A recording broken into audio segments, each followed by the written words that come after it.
नवी मुंबईकरांसाठी अत्यंत आनंदाची बातमी आहे। 500 चौरस फुटापर्यंतच्या घरांना मालमत्ता करमाफी देण्याचा निर्णय आता घेण्यात आलाय। मुख्यमंत्री शिंदेंसोबत गणेश नाईक यांनी चर्चा केल्यानंतर निर्णय घेण्यात आला।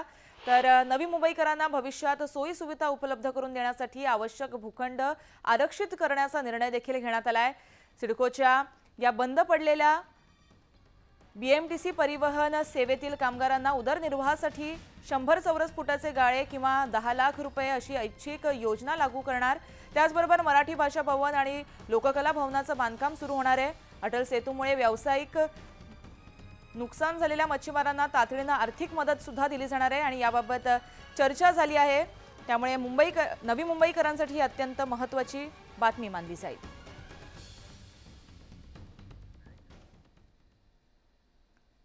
तर विधानसभा निवडणुकीच्या तोंडावर प्रलंबित कामे मार्गी लावण्यासाठी मुख्यमंत्री आणि उपमुख्यमंत्र्यांनी बैठकांचा धडाका सुरू केलाय।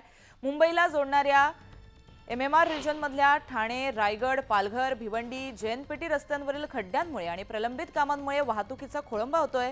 त्यामुळे मुख्यमंत्र्यांनी अधिकाऱ्यांची झडाझडती घेतली। दरम्यान कारण सांगून टोलवाटोलवी करू नका, तर तातडीने कामं सुरू करा असं म्हणत एकनाथ शिंदेंनी अधिकाऱ्यांना चांगलंच झापलंय। त्याचबरोबर वाहनांची आणि प्रवाशांची गैरसोय होणार नाही याची खबरदारी घेण्याच्या सूचना देखील मुख्यमंत्र्यांनी दिल्याचं कळतंय।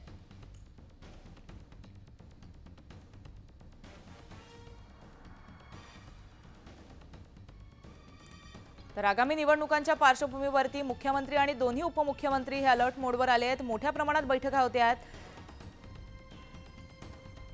या पार्श्वभूमीवरती प्रलंबित कामे मार्गी लावण्याचा जो धडाका आहे तो सध्या त्यांच्याकडून सुरू आहे। अधिकाऱ्यांशी सुद्धा ते त्या पार्श्वभूमीवरती बातचीत करताना दिसत आहेत।